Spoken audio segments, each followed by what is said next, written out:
నీకు దీవెన కలుగునట్లుగా దేవుడు నీ ప్రయత్నములన్నింటినీ దేవుడు ఏం చేస్తాడు? ఆయన ఆశీర్వదిస్తాడు. చేయి, ప్రయత్నం చేయి. అలిసిపోవద్దు, కృంగిపోవద్దు, అధైర్యపడద్దు. ఒక ప్రయత్నం ఫెయిల్ అయిందని చెప్పి చేతులు కట్టుకుని కూర్చోవద్దు. చేయి, ప్రయత్నం చేయి. దేవుని సహాయాన్ని కోరుకో.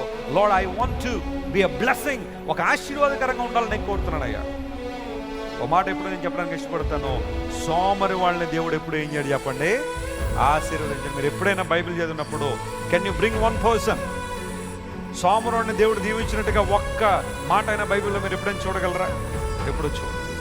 శ్రద్ధ గలవాడు ఐశ్వర్యవంతుడు అవుతాడు చెప్పండి. బద్ధకస్తుడు దరిద్రుడు అయిపోతాడు అంత బైబిల్లో. కష్టపడాల్సిన సమయంలో కష్టపడకపోతే, కష్టించకూడని సమయంలో కష్టపడాల్సి వస్తుంది. జాగ్రత్తగా గమనించి, నువ్వు ఈ టైంలో కనుక ప్రయాసపడకపోతే, ప్రయత్నం చేయకపోతే, అందును బట్టి దేవుడు చాలా స్పెసిఫిక్గా రాశాడు, నువ్వు చేసే ప్రయత్నాల్లో దేవుడు నీకు దీవెనిస్తాడు. ప్రయత్నం చేయకుండా నువ్వు దీవెన పొందలేవు.